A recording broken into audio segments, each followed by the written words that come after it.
Le journal vous est présenté par Christophe Lamar. Bonjour Christophe. Bonjour Dimitri, bonjour à tous. On va rester prudent, mais l'attaque de la centrale nucléaire de Zaporijia est peut-être un signal envoyé par Moscou. Cette nuit donc, une frappe a visé la plus grande centrale d'Europe dans le sud de l'Ukraine, provoquant un début d'incendie. Les premiers rapports sont rassurants, pas de fuite radioactive. Les tirs ont touché des bâtiments administratifs. Feu maîtrisé ce matin, disent les autorités ukrainiennes. On va retrouver François Delabarre en direct de Kiev. François Delabarre, est-ce que vous êtes avec nous ? Apparemment, on a un petit problème de liaison et c'est bien compréhensible puisque, comme vous le savez, Kiev est aussi sous les bombardements. On retrouvera peut-être François Delabarre un petit peu plus tard. On va quand même prendre la direction. On va rester évidemment en Ukraine et on va prendre la direction de Jytomyr. C'est à 140 km à l'ouest de Kiev. Cette ville de garnison résiste toujours, mais elle vit quotidiennement sous les bombes, des frappes parfois aveugles.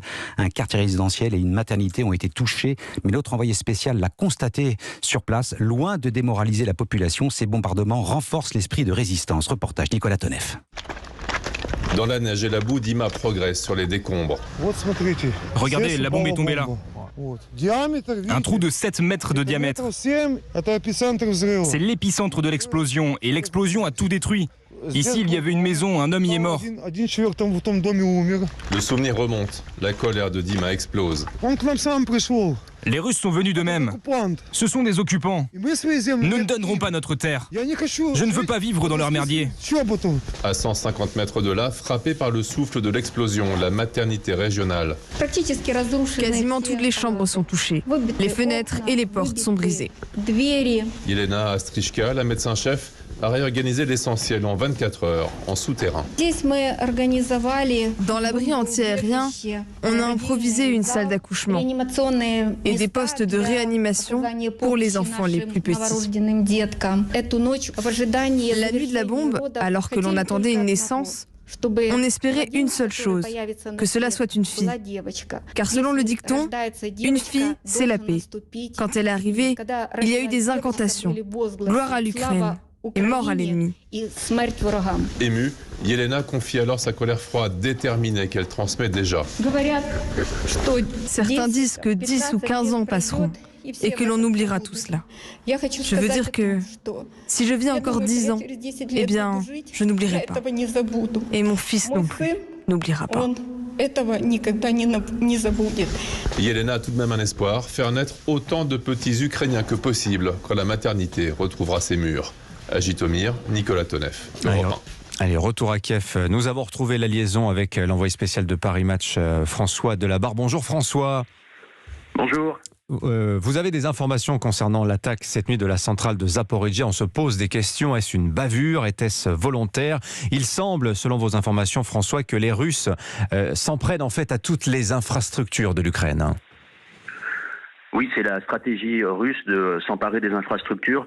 On l'a vu déjà avec la tour de la télévision, avec des réserves d'essence. Aujourd'hui, les centrales nucléaires, il faut se rendre compte que c'est la plus grande centrale nucléaire d'Europe. Il y a 6 réacteurs et elle fournit 25% de l'électricité de l'Ukraine. Or, l'électricité, c'est un véritable enjeu ici en Ukraine. Les gens en parlent beaucoup. Hier, j'ai parlé avec un habitant de la ville de Borodianka, à 50 km au nord-ouest de Kiev, qui a été bombardée et qui travaille dans une station électrique. Il continue de travailler malgré les bombardements parce que c'est un enjeu essentiel. Seul 15% de l'électricité est encore fournie dans sa ville et il n'y a plus d'eau. Donc toutes les villes qui ont été attaquées, la plupart ont eu des problèmes d'électricité, ont des problèmes d'électricité et des problèmes d'eau. Et c'est en plus un chantage que peuvent exercer les Russes contre vis-à-vis des Ukrainiens.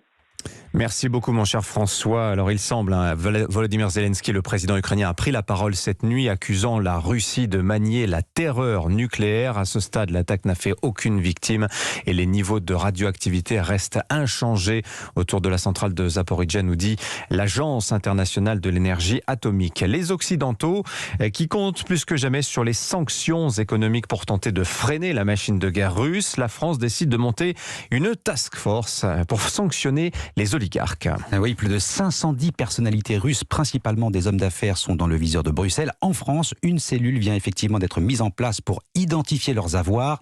Bercy, Tracfin, le Trésor et les douanes travaillent main dans la main. Véritable travail de fourmi, Carole Ferry. Oui, imaginez, il faut prendre ces centaines de noms un par un, vérifier pour chacun s'il y a un homonyme, si la date de naissance correspond. Et une fois que vous avez fait le tri, vous pouvez vérifier s'ils ont des comptes bancaires en France. Si c'est le cas, le compte est alors gelé, plus possible de retirer de l'argent. Ensuite, il faut vérifier s'ils ont des biens immobiliers. La Direction générale des finances a la liste. Quand un bien est identifié, il est également gelé. Le nom du propriétaire est envoyé sur un fichier de notaire et la maison ou l'appartement ne peuvent plus être vendus. Enfin, les déclarations d'impôts, quand il y en a, permettent aussi de retrouver d'autres avoirs. Vous avez comme ça des dossiers plutôt simples et puis d'autres plus compliqués. Quand le nom correspond à une autre date de naissance, par exemple, le bien a pu être cédé à des membres de la famille qui sont alors rajoutés sur la liste des persona non grata. D'ailleurs, tout l'entourage est ensuite passé au crible, un travail qui ne fait que commencer. Pour le moment, Bercy n'a aucune estimation du montant des avoirs qui pourraient être visés. Carole Ferry, chef du service économie d'Europe 1. 7h06, l'actualité de ce vendredi, ça y est, Emmanuel Macron est officiellement candidat à un second mandat présidentiel. Il fait sa déclaration ce matin à l'occasion d'une lettre aux Français publiée dans la presse quotidienne régionale. Pas de détails sur son programme, mais un objectif, bâtir la France de nos enfants, pas celle de notre enfance. La Macronie peut donc se mettre officiellement en marche. On peut commencer à coller les affiches partout et à Toulouse.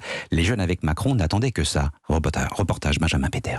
Ça commence, la campagne commence, on va dire. Et il était temps pour Mathilde, alors ce n'est pas encore l'affiche officielle, qu'elle colle. Celle-ci montre le visage d'Emmanuel Macron et vante la baisse de la taxe d'habitation.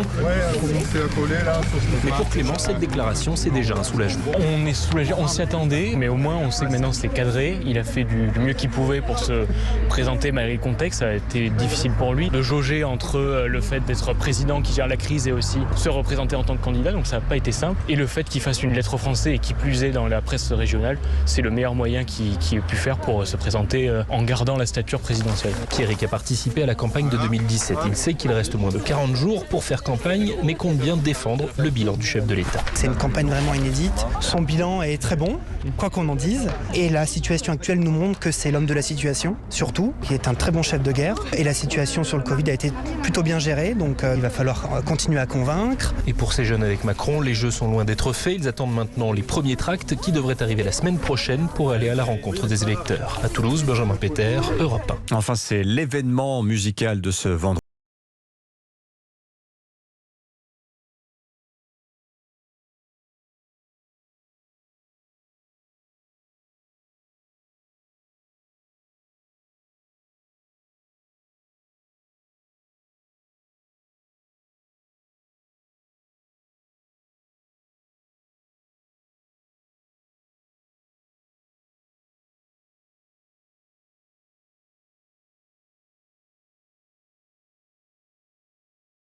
Stromae, donc je vous disais-je, dans une demi-heure, 7h45, interview exclusive pour Europe 1 du chanteur belge qui vient d'être papa. Il va nous raconter ce que ça lui fait, la paternité, aussi ce retour sur la scène musicale où il nous parle de sa dépression, entre autres. Merci à vous Christophe Lamar, on va vous retrouver tout à l'heure à 8h30.